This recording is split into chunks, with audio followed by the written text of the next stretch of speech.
Assalamu alaikum. Auzubillahi minash shaitanir rajim. Bismillahir rahmanir rahim.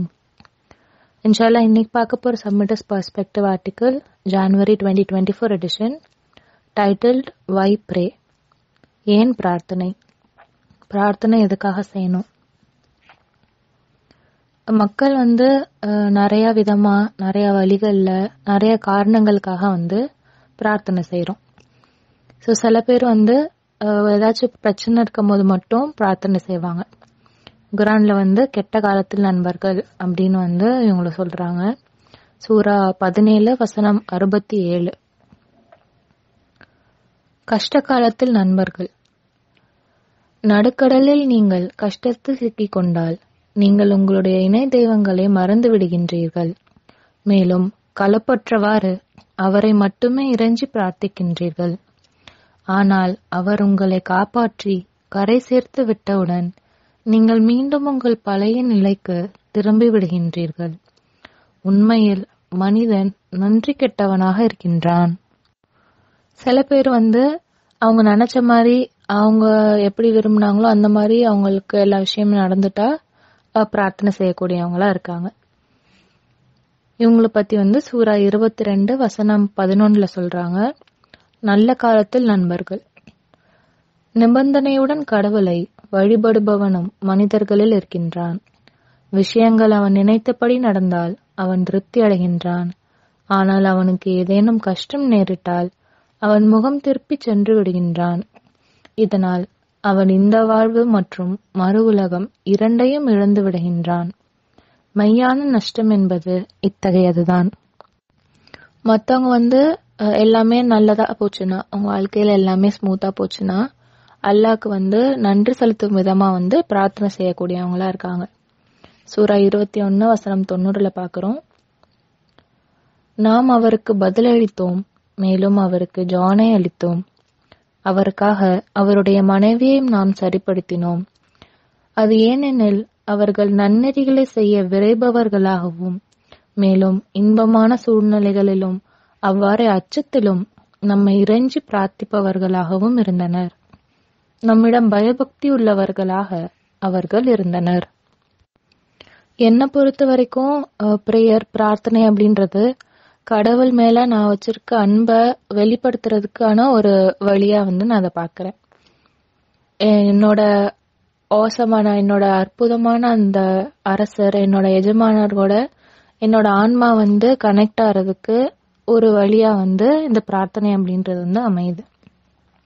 And நான் பிரார்த்தனை பண்றதுக்கு ரொம்ப முக்கியமான ரீசன் எதை சொல்லலாம்னா, ஏன்னா என்னோட ஆன்மா அந்த பிரார்த்தனைக்காக ஏங்குது. அந்த கனெக்ஷனுக்கு அது ரொம்ப விரும்புது.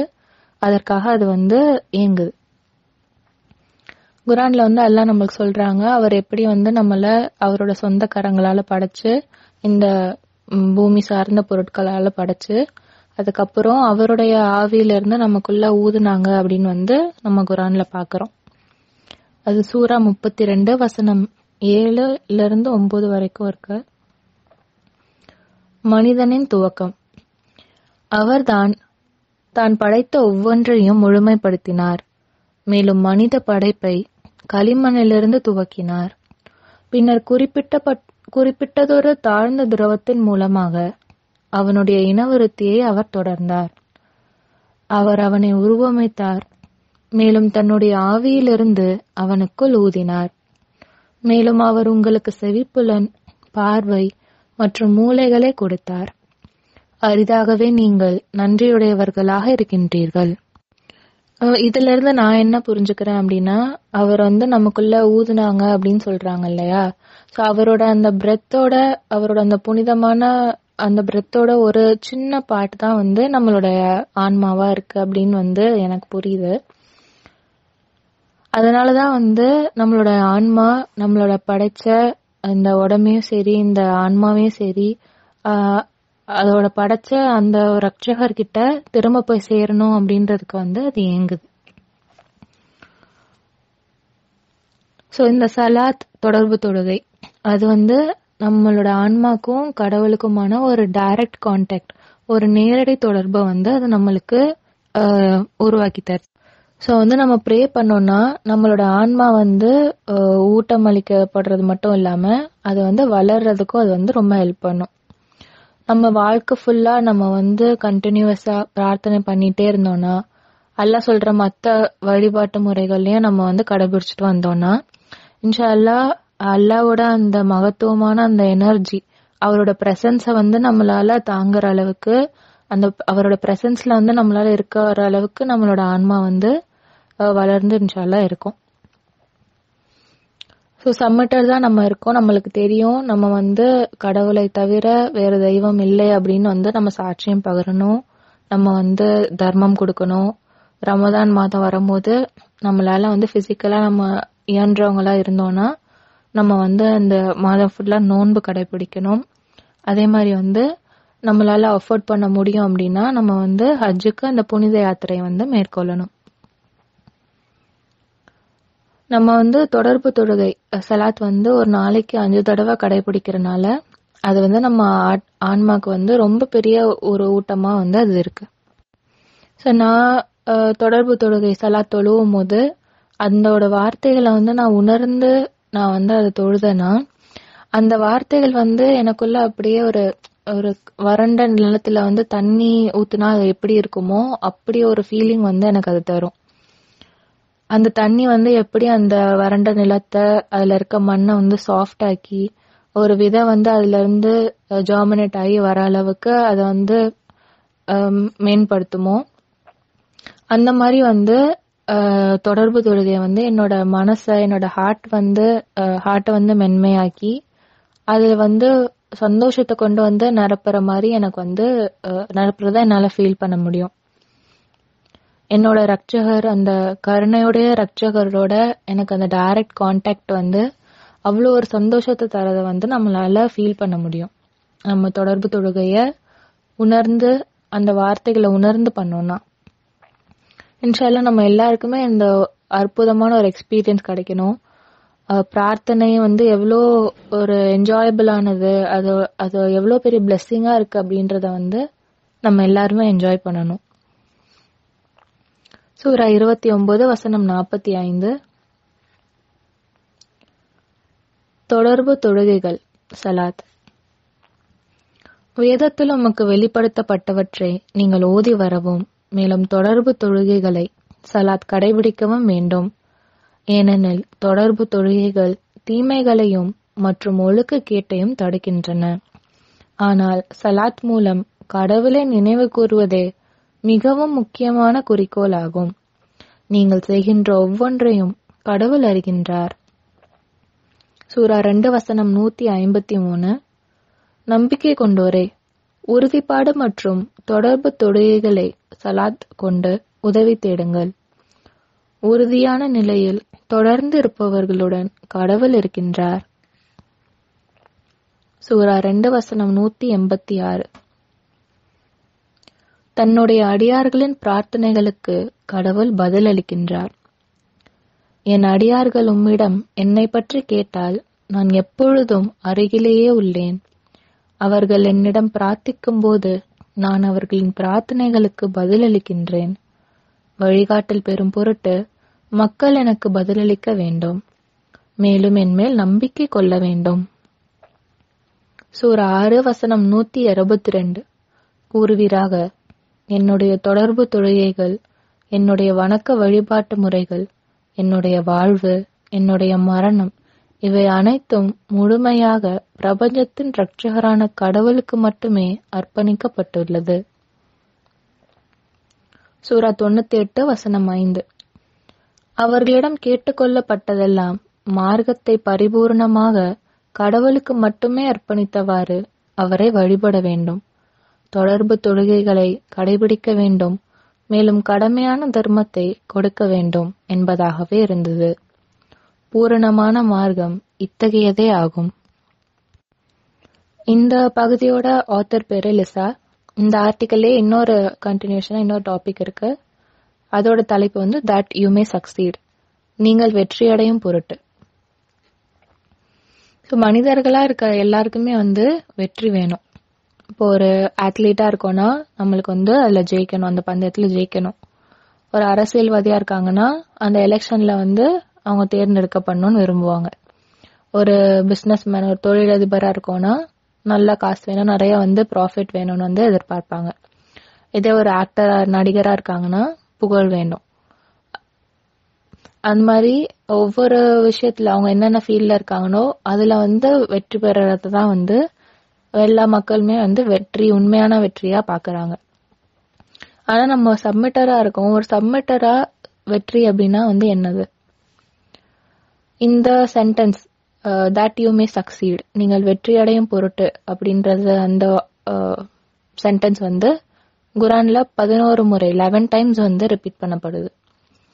ஸோ ஃபர்ஸ்ட் அக்கரன்ஸ் வந்து சூரா 2 வசனம் 189. அதுக்கு வந்து சப்டைட்டில் கொடுத்திருக்காங்க, do not beat around the bush, சுற்றி வளைத்து பேசக்கூடாது. வசனம், நிலவின் நிலைகளை பற்றி அவர்கள் உம்மிடம் கேட்கின்றார்கள். அவை மக்களுக்கு காலங்காட்டும் கருவியாகவும் ஹஜ்ஜின் காலத்தை நிர்ணயிப்பதாகவும் விளங்குகின்றது என்று கூறுவீராக. சுற்றி வளைத்து பேசுவது நன்னறி அன்று. நன்னறியானது கட்டளைகளை கடைபிடிப்பதாலும் வெளிப்படையாக இருப்பதாலுமே பெறப்படும். நீங்கள் கடவுளை கருத்தில் கொள்ள வேண்டும், அதன் மூலம் நீங்கள் வெற்றி பெறலாம். ஸோ வந்து ஸ்ட்ரெயிட் ஃபார்வர்டா இருக்க சொல்றாங்கல்ல, அதுதான் வந்து ரொம்ப நன்னறியானது அப்படின்னு சொல்றாங்க. அதே மாதிரி நம்ம வந்து வெற்றி பெறணும் அப்படின்னா நம்ம வந்து கடவுளை வந்து எப்பவுமே கருத்துல கொள்ள வேண்டும். அல்லாஹ்வை எப்பவுமே நம்ம வந்து கவனத்துல வச்சுக்கணும். இதே தான் வந்து சூரா 3 வசனம் 130 சொல்றாங்க.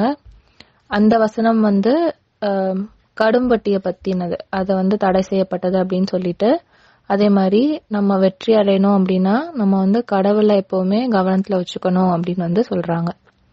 சூரா 3 வசனம் 130, கடும் வட்டி தடை செய்யப்படுகின்றது. நம்பிக்கை கொண்டோரே, பல்கி பெருகும் கடும் வட்டியினை நீங்கள் வாங்காதீர்கள். நீங்கள் வெற்றியடையும் பொருட்டு கடவுளை கவனத்தில் கொள்ளுங்கள். சூரா 5 வசனம் 90 சொல்றாங்க. அதுல வந்து இந்த மாதிரி குடி, சூதாட்டம், இணைதெய்வ வழிபாடு, இது எல்லாத்துலயே இருந்து வந்து நம்ம விலகி இருக்கணும் அப்படின்னு சொல்றாங்க. அப்படி நம்ம விலகி இருந்தோம்னா நம்ம வந்து வெற்றி பெறலாம் அப்படின்னு. சூரா 5 வசனம் 90, நம்பிக்கை கொண்டோரே, போதையூட்டும் பொருட்களும் மேலும் சூதாட்டமும் மேலும் விக்கிரங்களின் பலி பீடங்களும் மேலும் அதிர்ஷ்ட பந்தயங்களும் சாத்தானுடைய அருவருப்பான செயல்களாகும். நீங்கள் வெற்றியடையும் பொருட்டு நீங்கள் அவைகளை தவிர்த்து கொள்ள வேண்டும்.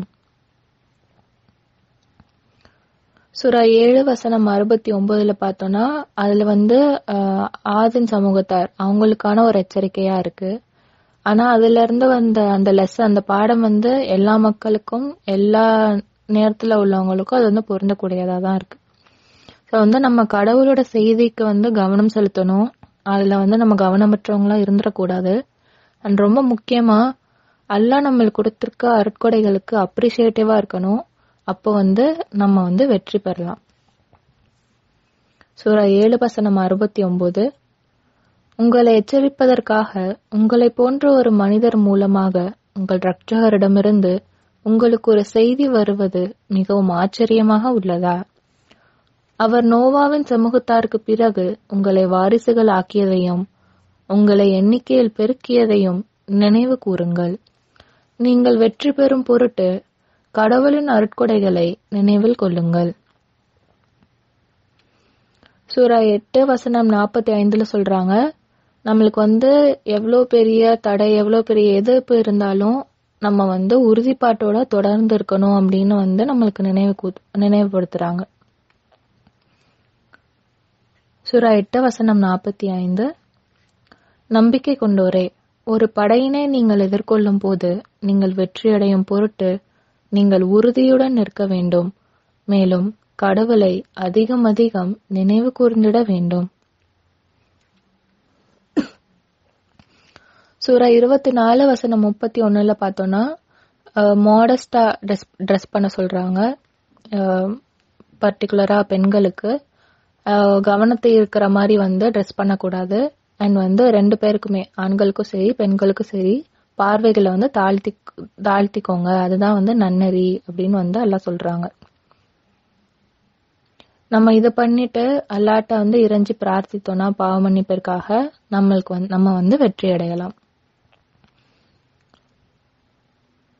சூரா 62 வசனம் 9 மற்றும் 10 சொல்றாங்க, எல்லா நம்பிக்கையாளர்களும் வந்து ஃப்ரைடே ப்ரேயருக்கு வந்து அழைக்கப்படுறாங்க. ஸோ வந்து ப்ரேயர் ஃப்ரைடேனா நம்ம ஜும்மா அட்டன் பண்ணணும் அப்படின்றது வந்து நம்மளுக்கு ஒரு கட்டளையா இருக்கு. அந்த ப்ரேயர் முடிஞ்சதுக்கு அப்புறம் நம்ம வந்து நம்ம சமூகத்துக்கிட்ட போய்க்கலாம். நம்ம வந்து அல்லாஹ்வுடைய அருட்கொடைகளை வந்து தேடிட்டு அவருடைய வாழ்வாதாரத்தை தேடிட்டு வந்து நம்ம போகக்கூடியவங்களா இருக்கலாம். ஆனா வந்து அந்த டைம்ல ப்ரேயர் பண்ணணும் அப்படின்றது நம்மளுக்கு ஒரு கட்டளையா இருக்கு. அதே மாதிரி நம்மளால எவ்வளவு முடியுமோ அவ்வளவுக்கு அவ்வளவு அல்லாஹ் வந்து நம்ம நினைவு கூர்ந்துட்டே இருந்தோம்னா நம்ம வந்து வெற்றி அடையலாம். சூரா 62 வசனம் 10. தொழுகை முடிந்து விட்டவுடன் கடவுளின் வெகுமதிகளை தேடுவதற்காக பூமி முழுவதும் நீங்கள் பரவி செல்லலாம். மேலும் நீங்கள் வெற்றி பெறும் பொருட்டு கடவுளை அடிக்கடி நினைவில் கொள்ளுங்கள். இதே மாதிரி அந்த வார்த்தை வெற்றி பெறுதல், வெற்றி அடைகிறது அப்படின்ற அந்த வார்த்தை, சக்சீட் அப்படின்ற வார்த்தை பார்த்தோம்னா அது வந்து குரான்ல இன்னும் நிறைய டைம்ஸ் நம்ம வந்து பார்க்க முடியும். அண்ட் மோஸ்டா எப்பவுமே வந்து நெகட்டிவா, எதிர்மறையா தான் வந்து அந்த வார்த்தை வந்து பயன்படுத்தப்படுது. வரம்பு மீறவங்க எப்பவுமே வெற்றி பெற மாட்டாங்க, நம்பிக்கையற்றவர்கள் வந்து எப்பவுமே வெற்றி பெற மாட்டாங்க, தீயவர்கள் எப்பவுமே வெற்றி பெற மாட்டாங்க.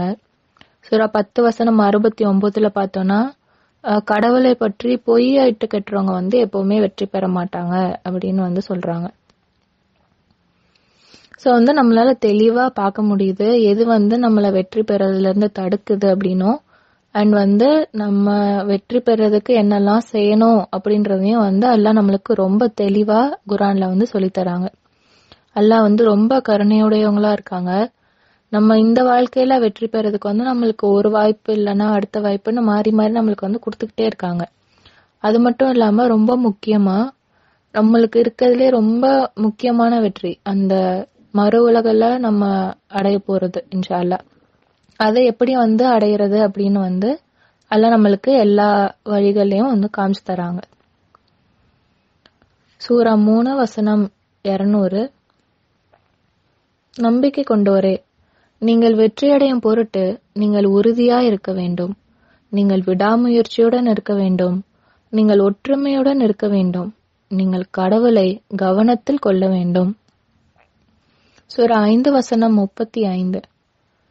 நம்பிக்கை கொண்டோரே, நீங்கள் கடவுளிடம் பயபக்தியோடு இருக்க வேண்டும், மேலும் அவரிடம் செல்லும் வழிகளையும் உபாயங்களையும் தேடிக்கொள்ள வேண்டும், மேலும் நீங்கள் வெற்றி பெறும் பொருட்டு அவருக்காக பாடுபட வேண்டும்.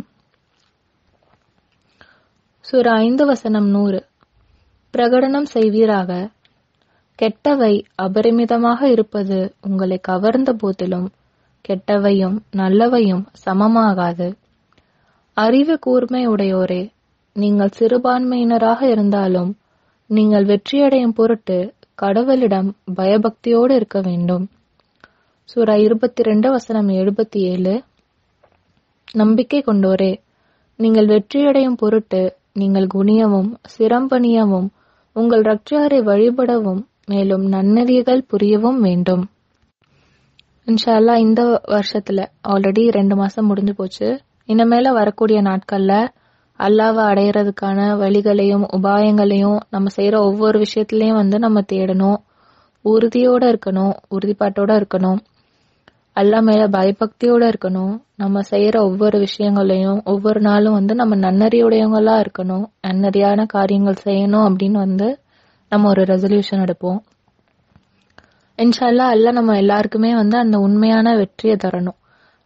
உண்மையாவே மேட்டரா இருக்கக்கூடிய ஒரு வெற்றி, அந்த சுவனத்துல வந்து நம்மளுக்கு அல்லாஹ் வந்து அட்மிஷன் கொடுக்கணும், சுவனத்துல வந்து நம்மள அல்லாஹ் வந்து நுழைய வைக்கணும், அல்லாஹ்வோட பிரசன்ஸ்ல நம்ம வந்து நம்மளோட அந்த எட்டர்னல் லைஃபை என்ஜாய் பண்ற மாதிரியான ஒரு ரிசல்ட், அந்த ஒரு வெற்றி வந்து நம்மளுக்கு கிடைக்கணும் அப்படின்னு சொல்லிட்டு நம்ம துவா செய்வோம்.